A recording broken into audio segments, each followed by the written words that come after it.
Ahsoka, boy, do I have mixed feelings on this one.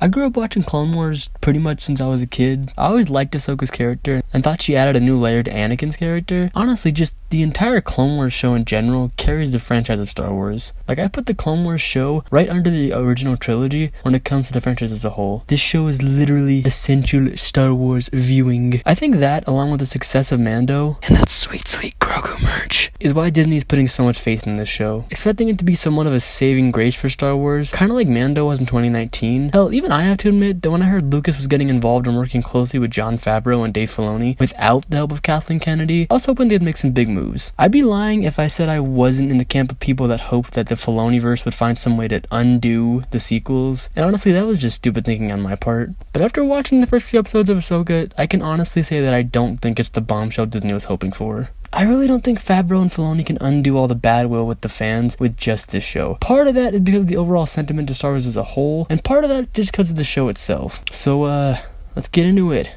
A Zoomer's early review.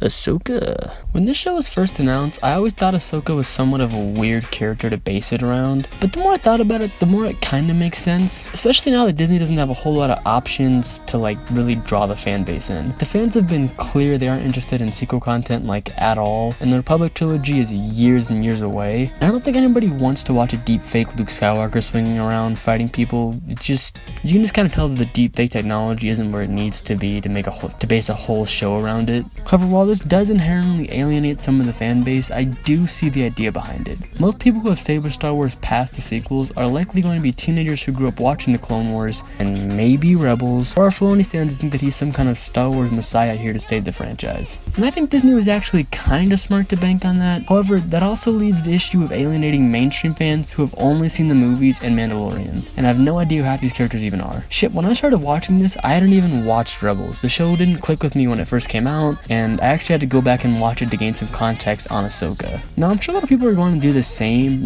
go back and watch Rebels just to get caught up, but it's still not a good idea to base an entire show around a character such a big barrier to entry. I mean, you have to watch both the entire show of Clone Wars and Rebels just to know who Ahsoka is, and get who Ezra and Sabine and Kanan are. Otherwise, you have no context as to why the characters in this show have relationships and just what's going on with the galaxy right now. Although I will say I'm glad that this show didn't end up being Mando season 3.5 like Boba Fett did. That kind of really ended up hurting that show overall. I'm very much glad that this show's kind of its own thing, moving the whole franchise forward as a whole with its own style rather than just relying on Mando's success and that sweet Grogu merch. But I do think this barrier to entry is going to end up hurting the show moving forward if Filoni and Favreau don't do some backtracking or find a way to just catch people up on Rebels and the whole mythos as a whole, you know? So with that out of the way, how does Ahsoka actually measure up as a show?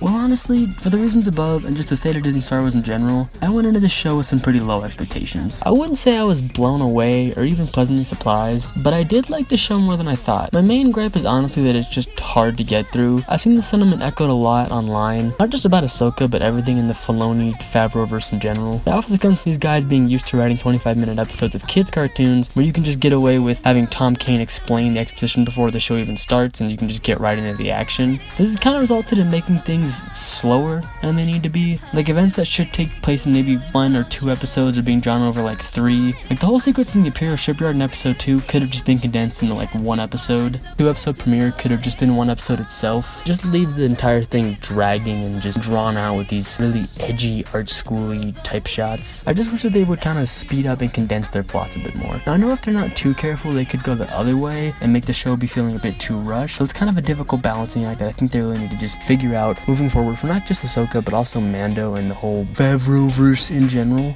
Really, if they don't find a way to fix the pacing issues in these shows, it'll have a really bad effect on just the Thrawn saga moving forward, and ultimately result in fans just not being interested because of just how slow and hard it is to get through these episodes. Next up, direction. I think that Filoni and Favreau never really struggled with this. They've always nailed the look and feel of Star Wars really well. The set design and costume design have always looked pretty good. Even if the characters from Rebels, at least in my opinion, don't portrayed so well on the screen. Like, I think Hera looks really weird, and Sabine looks okay, but I feel like she could just be a character in any edgy Gen Z TV show. And oh my god, Ahsoka's wig. Please, someone get her a better wig. Like, it's so bad. It looks better than it did in Mando. Like, it doesn't look as wrinkly as it did then, but it doesn't look a lot better. It's personal. I mentioned earlier that I was giving Rebels a watch finally, and these characters don't feel anything like they do in that show. Most of the actors played them really stiff in Ahsoka, and a lot of the personality that's portrayed in Rebels is just not there. Like, in Rebels, the characters are always joking around, having a laugh at each other's expense. They really feel like connected, like they're friends and actually have purpose to be talking to each other. In Ahsoka, all that character and energy and like charisma is just gone. Everybody just feels very blank, like they just don't really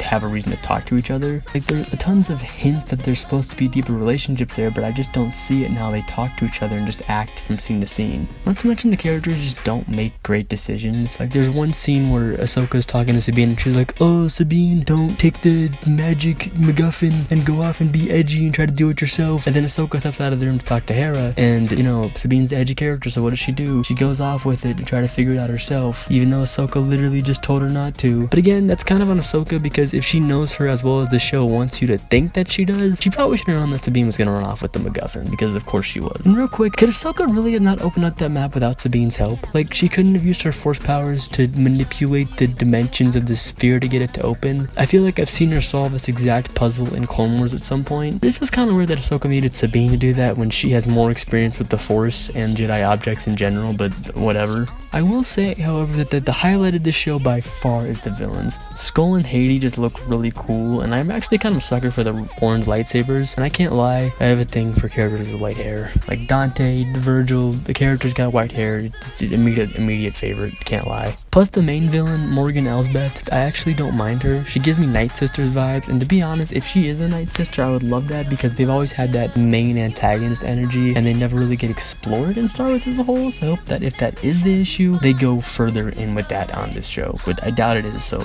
I'm moving on. Honestly, I really wish that they would just go all in on her being the villain and make her a Night Sister, and then bring back the Sisters of Dathomir and just ditch the whole Thrawn idea in general, but there's no way they're going to do that, because people have been clamoring for a sequel to Rebels, and it seems like this is it. I don't know why they chose to do it in live action, but here we are. Well, yes, I do. It's because they wanted the money, and because Star Wars needs a really big win, and I think they wanted Ahsoka to be that big win, but it's just not going to be, because of the reason I said before. Ahsoka just has too big of a barrier to entry. A lot of people don't understand the Rebels characters, and fundamentally this show has just not been written well so far. But again, we're only 3 episodes in. I need to watch the 4th episode tonight because I missed it when it came out on Tuesday, so I'll let you know how I feel. This is an early review, so I'm going to come back until I feel when the first season's over, but I can't see myself changing my opinions too much just because I know how these things tend to go, especially with Star Wars. My hopes are not up very high. Anyway, I'll do a final season review when this season comes to an end, and watch out for more. Yeah. Roll end card. You don't want to be like this. This is disgusting. This is awful in every way. If I could kill it, I would. But I legally can't. But I've considered it.